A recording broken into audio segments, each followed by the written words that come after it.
Estamos de volta aqui no Papo com ela. Uma forma de lembrar ao corpo de que ele é capaz de se curar. Isso é o que propõe a microfisioterapia, uma prática integrativa de saúde que utiliza palpações como forma de tratar e liberar traumas registrados no corpo e que originam doenças.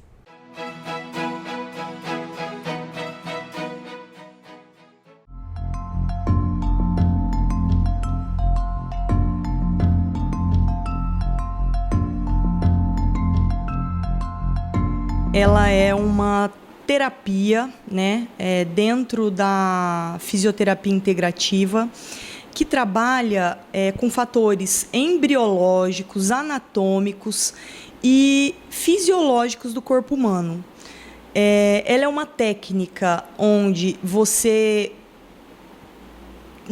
Eu vou dizer tentar, porque quem desenvolve a cura no corpo do paciente não é o terapeuta.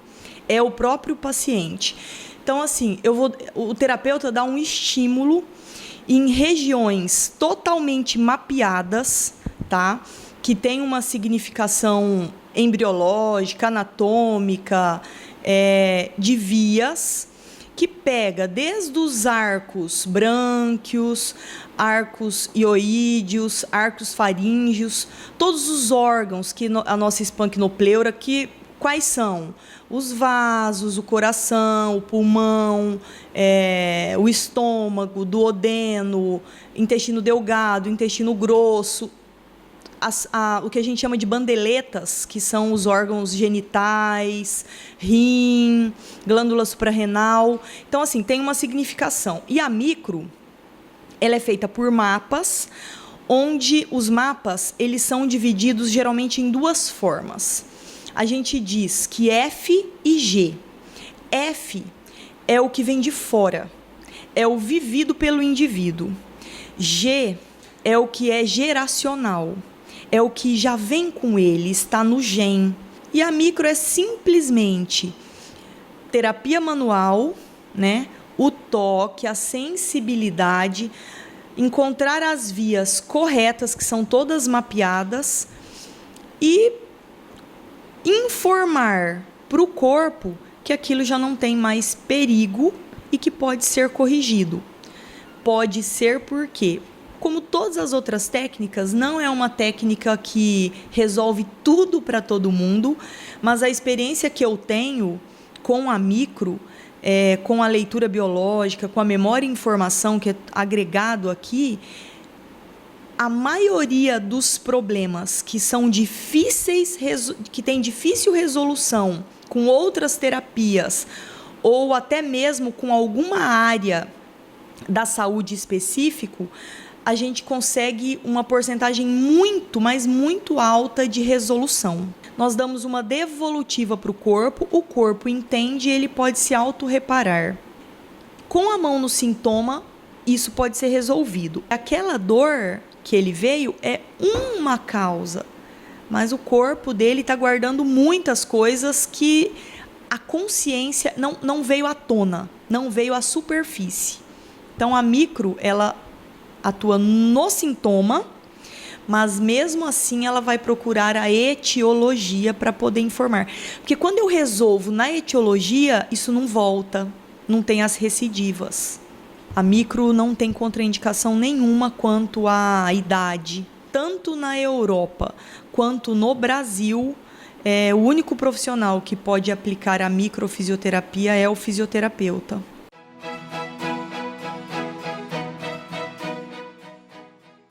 O Conhecendo Mato Grosso hoje traz para você mais detalhes sobre os museus de arte sacra e da Caixa d'Água Velha. Andando por esses espaços é possível voltar ao passado. Os museus são verdadeiras máquinas do tempo que trazem uma reflexão também ao presente e futuro.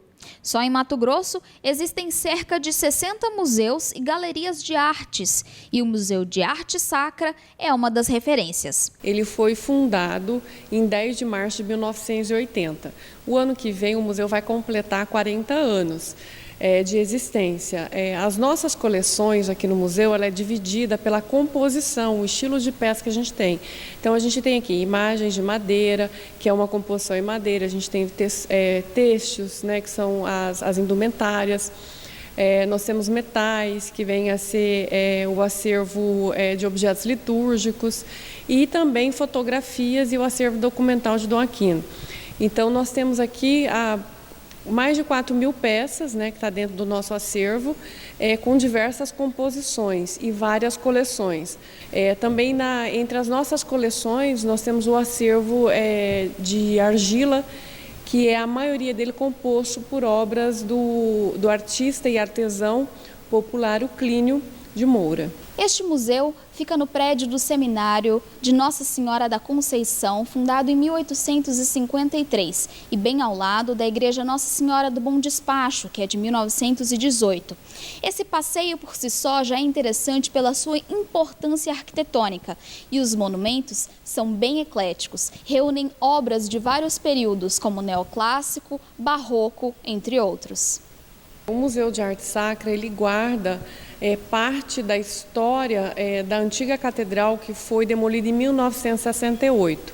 E essa igreja, ela detinha dentro da sua parte, dos seus interiores, 4 altares. Então, nós temos aqui esses 4 altares, que são 2 barrocos, um rococó e um neoclássico, ambos os três do século XVIII e um do século XIX.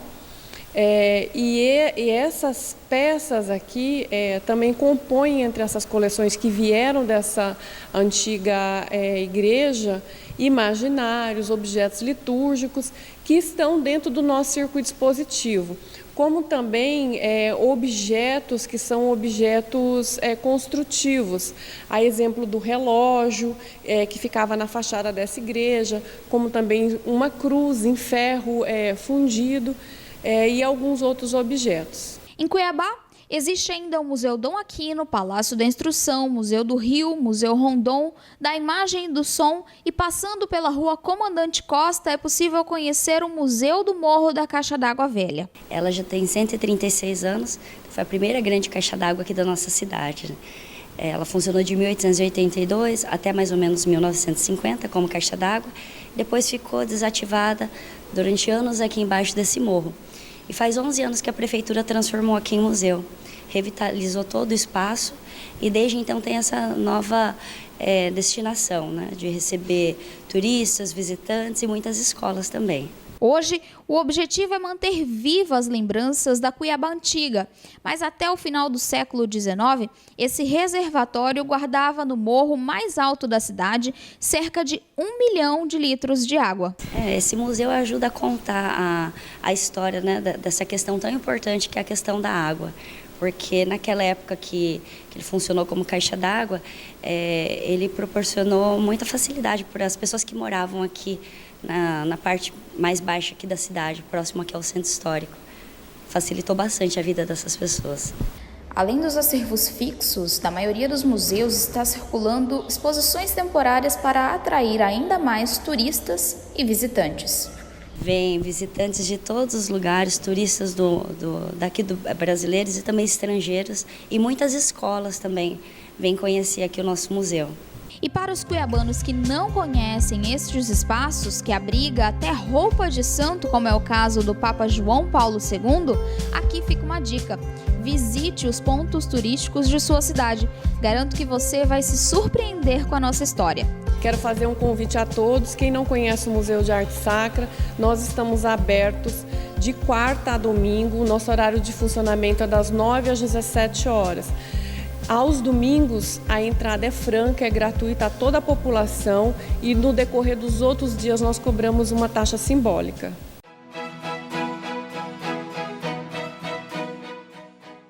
Rafaela Crispim é transgênero e teve que superar muitos acontecimentos em função do preconceito alheio por sua orientação sexual. Mas as agressões sofridas serviram como combustível para que buscasse uma maneira de ajudar outras pessoas que passam pelos mesmos desafios. Aos 19 anos, ela é estudante de Direito e tem como meta principal auxiliar os seus semelhantes. Desde criança, Rafaela já tinha comportamento de menina. Apesar de passar por muito preconceito na fase de transição, com o apoio de sua mãe, hoje, Rafaela é uma mulher trans. Desde criancinha, quando eu comecei a andar, a falar, eu já queria andar de salto, eu queria maquiagem, eu queria usar a roupa da minha irmãzinha. E isso não era normal na época, né? Era bem fora dos padrões. E aí a psicóloga começou a dizer, me tratar no sentido de não de patologizar. Isso foi muito importante para mim. Foi bem conturbado, foi bem difícil, porque as pessoas te conheciam desde quando você nasce, né, perdão. E aí o tempo foi passando e foi quando eu descobri que eu poderia ter uma orientação divergente e também um gênero divergente daquilo que eu nasci.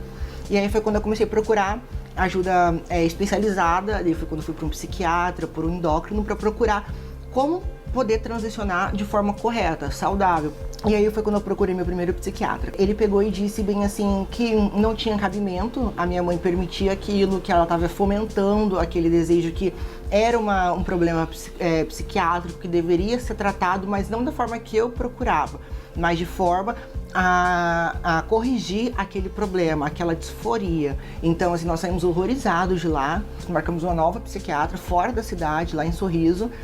E aí fomos lá e ela disse que isso não era verdade, que o médico cometeu um erro, que ele deveria ser denunciado no CRM.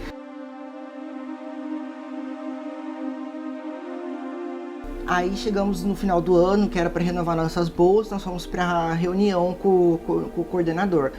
E lá ele falou que eu teria que, de uma forma assim bem educada, vamos dizer, olha, por que você não espera para fazer essa transição? Porque você vai ter certeza se é isso que você quer. Às vezes pode ser só um desejo passageiro, né? Como que vai lidar com isso aqui na escola, uma escola cristã, de princípios, né? Só você aqui não precisa disso. Então faz assim, vamos renovar sua bolsa e você espera terminar o curso, o terceiro ano do ensino médio, e aí você pensa em fazer isso mais lá pra frente.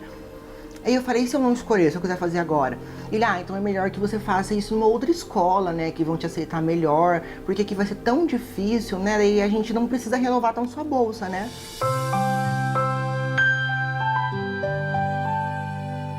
E aí nós pegamos e aí eu fui para Curitiba. E lá daí eu pude ter um atendimento mais de qualidade. Obviamente tudo no particular. Porque infelizmente, mesmo eu era emancipada, a lei não permitia que eu tivesse tratamento gratuito no SUS. E a minha mãe também queria evitar o máximo possível de contato com aquelas situações para não causar dano. Porque ela não está mais perto de mim, então como que eu ia lidar com aquilo? Então foi fundamental. A gente entende que o processo, quando ele nunca finaliza, ele é para a vida inteira. Tudo que a minha mãe escolheu abdicar, também foi uma escolha da minha irmã abdicar, porque querendo ou não, o nosso único bem eram para nós três. E foi uma escolha das duas abdicar daquilo pelo meu sonho. Sempre foi pelo meu sonho, mesmo quando nós não tínhamos o apoio do meu pai.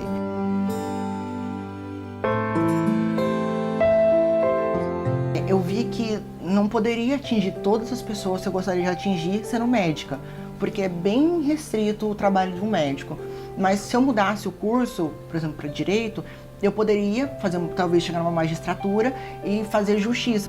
Então hoje, quando eu vou na defensoria buscar uma gratuidade de, por exemplo, um RG, quando eu vou no cartório buscar um protesto para juntar o processo administrativo para retificar o nome, e quando eu realmente recebo no definitivo uma certidão de nascimento, eu posso ligar para assistir e dizer, olha, pronto, esse papel refatizou, reinformou e remodelou e deu a base para quem você realmente é.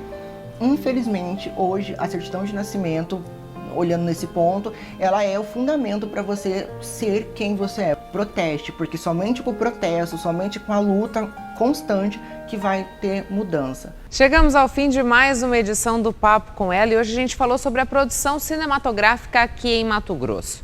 Vivíamos aí um momento de efervescência entre os anos de 2017 e 2018. Ainda em 2019 tivemos produções em razão dos editais que foram liberados, no entanto, agora não tem previsão de edital, então fica aí o pedido, né, para que nós tenhamos novos editais, para que Mato Grosso continue caminhando cada vez mais no que diz respeito à produção audiovisual.